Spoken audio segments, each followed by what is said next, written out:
Hey everybody, what's happening? This is Syracuse Sports Live. Syracuse basketball postgame, our first Syracuse basketball postgame show of the season, one of many to come here, and we're starting off with a win here as Syracuse blows out Binghamton 85-47 at the JMA Wireless Dome. Binghamton only scores 14 points in the first half of this game. A much better, tremendous defensive effort from Syracuse in this game versus even in the final exhibition over pace at the JMA Wireless Dome, a game in which Syracuse won 75-57. Much better defense in this game. Binghamton had 15 turnovers at halftime. They ended up with 22 turnovers on the day. Effort much better there. Certainly encouraging from Syracuse on that front. The vibes were better in the Dome in game one now versus game one a year ago. Some what looked to be unfortunate news injury-wise. JJ Starling went down with what appeared to be a hamstring injury, but all appears to be okay there. We're not sure of the timeline yet, but everybody seemed to be encouraged, including a few people that I talked to during and after the game. So we'll give you an update on that. We're going to hear from Brent Axe, Donnie Freeman, and Kiyan Anthony, who had a tremendous debut in a Syracuse uniform for reals. We've seen a couple exhibition games, of course, but when it counted, Kiyan really stepped up, especially with JJ being out, as they say, the next man up. And a few opening thoughts here from our Syracuse Sports Insiders as well, because being a Syracuse Sports Insider gives you direct text message access to me anytime. You guys were texting your thoughts throughout the game tonight, throughout the day today, leading up to this game. Of course, some football news today with Fran Brown's press conference and some coaching changes being made, and being a Syracuse Sports Insider keeps you up to date on all of that. The latest news that we have, that I have, you guys get it first as insiders. Your opportunity to text me anytime, and your comments featured exclusively here on the Syracuse Sports postgame shows and the Syracuse Sports podcast as well. We do not take comments from anyone else and anywhere else except from our Syracuse Sports Insiders. It's all presented tonight by Krause Health, the exclusive healthcare partner for Syracuse Athletics. All right, so let's jump in here, guys, because first of all, the vibes were immaculate at the Dome. You know, there's a great scene. I don't know how many fans of The Office there are out there. I'm sure plenty. And when they made that transition on the Office, the show, and remember that little transition they had when Will Ferrell came in and he took over for Michael. He took over for Steve Carell when he left The Office, right? And there's that scene, and they're in the office, and Will Ferrell's like eating the cake, right? D'Angelo, no! And Dwight looks at Jim and he says, uh-oh. That was you a year ago when Syracuse barely scratched by Moyne at the Dome. And that feeling never left. That feeling was there, and it was ever present all season. And the games just didn't get better from there. And then Youngstown State has taken them to double overtime. And you just knew. I think you knew, pick a point, Thanksgiving, whatever the case may be, but it didn't take long to realize this team's not good. And not only was that team not good a year ago, they weren't fun. Tonight at the Dome, you saw up and down basketball. William Kyle alone, I think, had more dunks in this game than that entire team did a year ago. Kyle had a terrific game around the hoop, ended up here with 16 points on the night. He was 8 of 9 from the field because everything was right around the rim. And I think all but 1 or 2 of his buckets were dunks. And that's why Syracuse brought in William Kyle. And that's this team, right? There are 11 new players on this team. Only JJ Starling and Donnie Freeman returned last year. And that was a similar thing to game one last year. You had all new players, a lot of transfers, but there's a big difference when you're bringing in transfers from places like UCLA and Cincinnati and high-level programs, Oregon State, where Nate Kings came from, Nathan George, who led the ACC in assists last year, who had a great game, as we'll get into for Syracuse tonight, versus, Hofstra and Georgia State and some of the places that transfers were coming from a year ago. This was a fun game. Fun was back in the building. And rare was it last year when Syracuse just blew out an opponent. This is what you're supposed to do to teams like Binghamton when you're Syracuse basketball. But, man, they dropped the hammer on this team. And, again, that pace exhibition, their defense was slow. The lineups were all over the place. And, of course, it's an exhibition, and you're trying things out. You have to kind of take that with a grain of salt in a way. But this is how this team can play. And Brent Autry brought it up in his post-game press conference here, and I want to play a clip from that and then a clip or two from Donnie Freeman about, look, summer workouts are what they are. It's only you against you. You're not playing other teams. There are occasionally, like, every few years or so, you can go on a trip to Europe or things like that. Syracuse did that a couple years ago, right? But that's only occasionally, right? For the most part, it's just you. And you really got to dig down deep and find the motivation and grind and get ready for a season. And Syracuse had to change the whole mentality of this thing in one off season, right? Brent Autry brought that up in his post-game opener here. Let's listen into his opening statement tonight after Syracuse's opening game win over Binghamton. Here's Brent Autry. Tonight, really exemplified, how summer looked like as far as defending and playing with energy, sharing the basketball, and just, playing for 40 minutes. And I thought our team did that tonight. Everyone that came in the game, they gassed out. They gave a tremendous effort, and it was fun for me to watch those guys compete like that.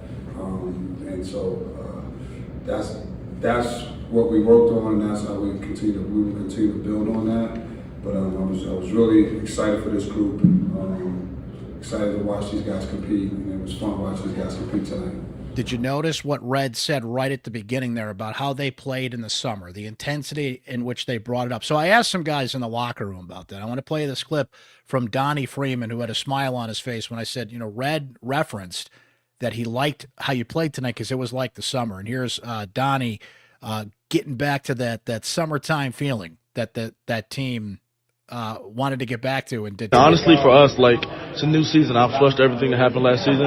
I mean, it's a new season. We have new goals, new team, new opportunity, and just everything's we just got a fresh start for us, and it's refreshing to have that feeling.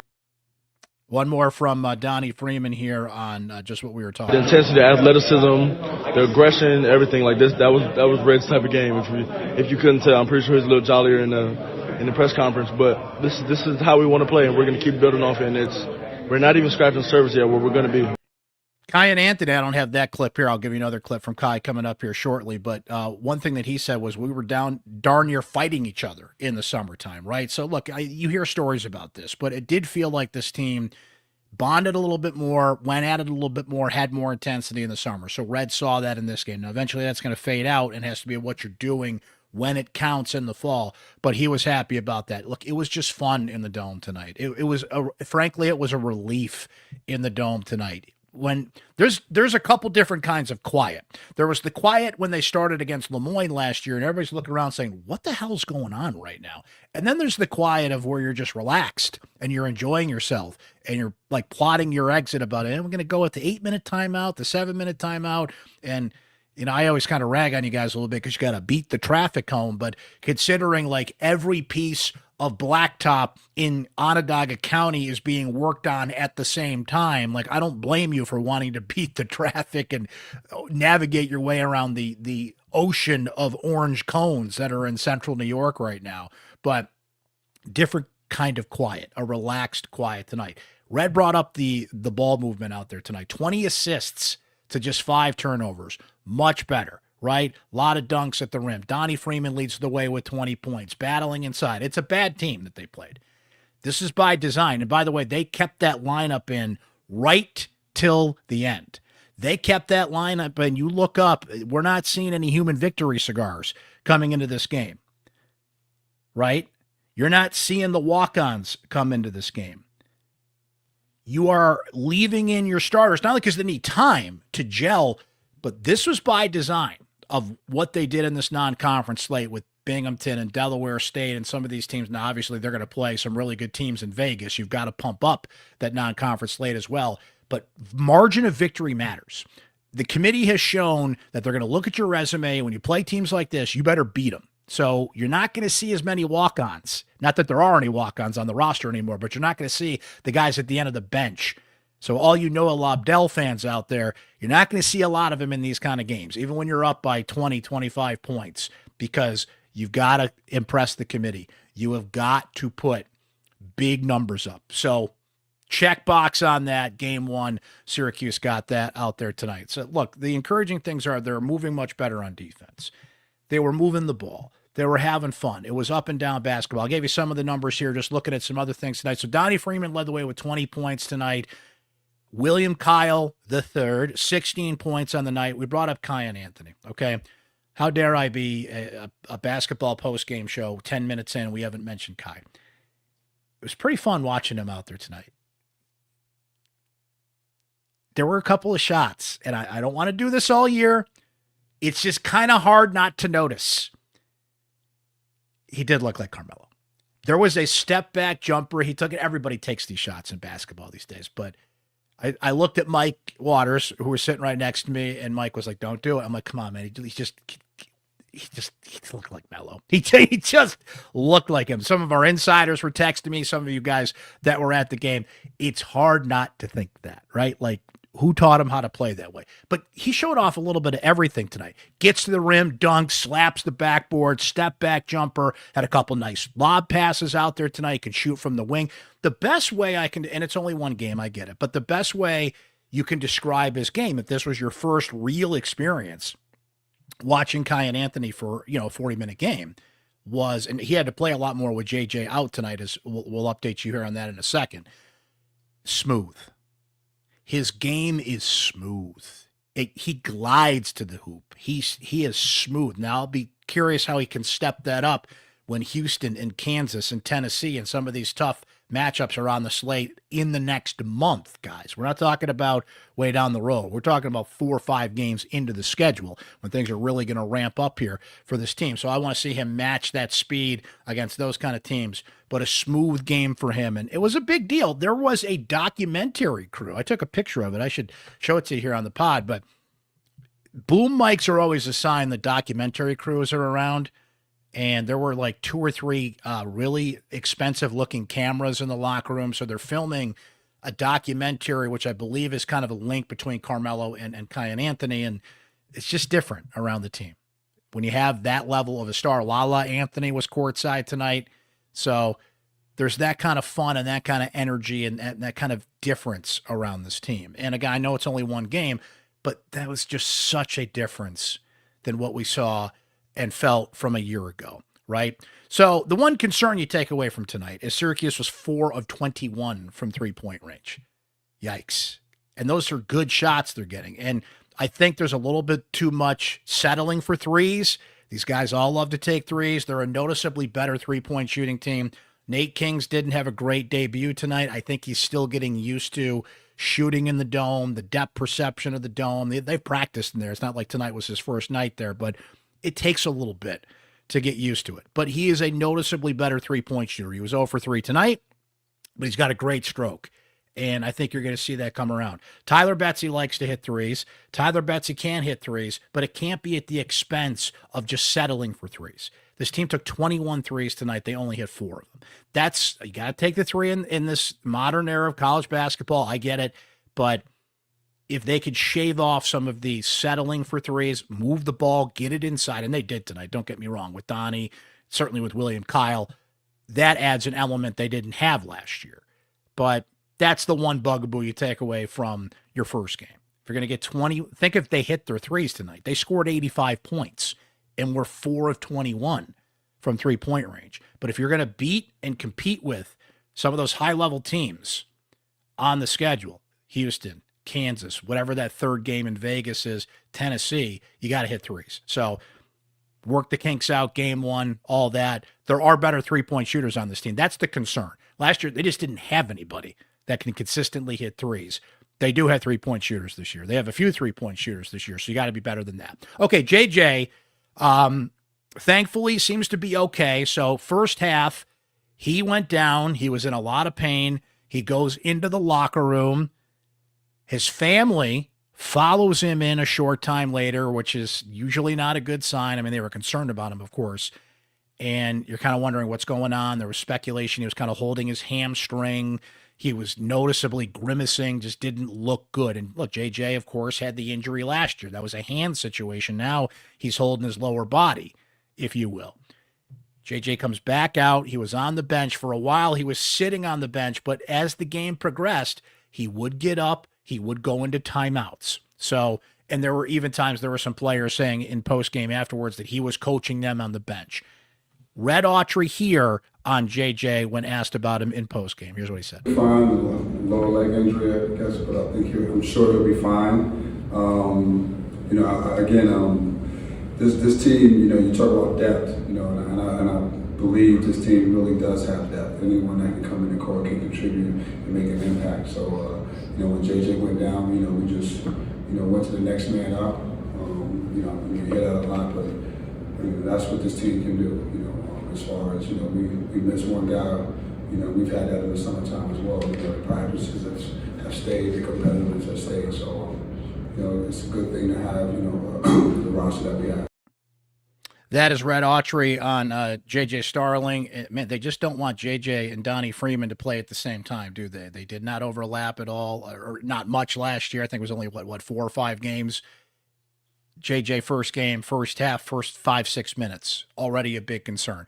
That word fine was repeated by Donnie Freeman, who told me, I was talking to him in the locker room afterwards, and he said, I talked to JJ, he's going to be fine. I talked to JJ's dad at the game. He said the same thing. It was cautionary. He didn't confirm it was a hamstring injury. It was something in that area, but they just held him out just because they didn't want to push it. And he couldn't move. Like, JJ was noticeably dragging his right leg. So whether he plays against Delaware State on Saturday, Syracuse's next scheduled game, that's something to keep an eye on here. But this does not look to be a long-term injury. It doesn't look to be, here comes the line. I'm not a doctor. I just play one on a podcast. There it is. But it, by all accounts, didn't appear to be serious. I asked Red at the end of his press conference, is the fact that JJ came back to the bench a good sign that they let him do that? And he, like I said, he seemed to be moving more as the game went along. And, Red said he was going to find out more about the severity of the injury, but that noted, if this was serious, I would have known by now. So, knock on wood, say a prayer, all that fun stuff, because you don't want to see JJ lose serious time after all the time he missed last year, right? Kai did step up for him in this game and kept the offense moving. Well, they always say, next man up, next man up. Kiyan Anthony did that today. We mentioned the 15 points, the variety, the versatility he showed in this game. Luke Fennell was back, by the way. He was held out precautionary against Pace in the final exhibition game of the year. He gets some run. He's your backup point guard out there, right? Fennell tonight, he played 15 minutes in this game. Didn't score much. I think he's still getting used to the speed and the pace of college basketball at this point. Bryce Zephyr stepped in, showed he can handle himself out there. He played 11 minutes in this game. So everybody got the burn you wanted them to. And again, with no walk-ons and having to blow out teams and kind of put your resume together and put together some impressive scores in games like this, these guys are going to get time. Now, one big complaint I had last year were Reds hockey lines, and I'm a hockey fan, but I still think some of those substitution patterns are worth watching this year. It just takes people out of games, hockey lines, just like it's almost like they're scheduled as opposed to going with the flow of the game, keeping people in the game that have some momentum or playing well, need to be out there at that time. So just kind of something to keep an eye on here. I don't want to pick nits already. We'll see how that goes. But again, in some of these bigger matchups, you got to make the right decisions. And you've got a few games to work that out before you really step up big time in Las Vegas against 2 top 20 teams at the very least. Houston in the national championship game last year.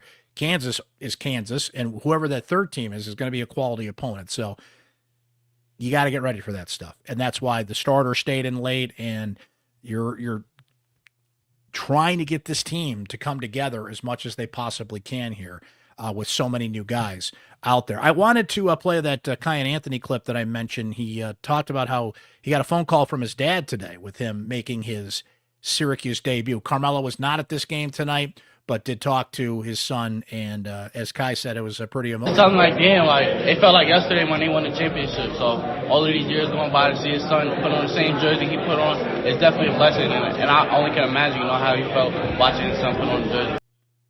And again, I don't want to overdo it this year, but there were some times he definitely, the footwork, some of our insiders noted this, as we'll go to them here shortly. It's hard not to notice that he did look like his dad.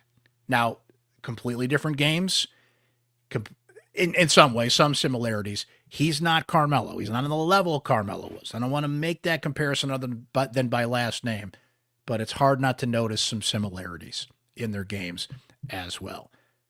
Speaking of our insiders, let's hear what you guys had to say about this one. We're going to start with Terry. Says, if last year's team played this year's team, what would the spread be? I'd go this year's team -10. Yeah, I mean, they're noticeably bigger, more athletic, getting to the rim, better three-point shooters, better defenders. Syracuse gave up 78 points per game last year. I mean, it's only one game, don't get me wrong, but on paper, this team is just markedly better. There's no question about that. What Sadiq White, who actually had a pretty quiet debut on the offensive side, but played great defense out there tonight. Sadiq White just oozes athleticism out there. Like, this guy's going to get it. 19 points in this game tonight. He's going to be fine, right? We mentioned Anthony. Tyler Betsy can shoot the three. I think there's going to be times he's going to frustrate you because he falls in love with that three-point shot at the top of the key, and you got to make those things. Like we said, 4 of 21 tonight, but there's going to be nights when him and Nate Kings, or one or the other, is going to be splashing those in, and you're just going to see that difference. The difference between game one this year versus game one against Moyne last year. Now, the key is to progress and keep that going, right? But, Terry, I think you put some good odds out there. Lacey says, glad for the win tonight. Don't mean to be a negative Nancy or a negative Lacey in this case, but I don't think this mode of play is going to be successful against Kansas, Tennessee, or any of the top ACC teams. Definitely talent, but need some time in the gym for sure. Say hello to Brian, of course. This Brian is Brian M., who says, gosh, Kiyan looks so comfortable in mid-range. I wonder who he used to work out with that taught him some of that footwork. It's hard not to notice these things. Again, I'm not, just don't want to go to it every time, but it's hard not to notice these things when he looks just like him in certain elements of his game.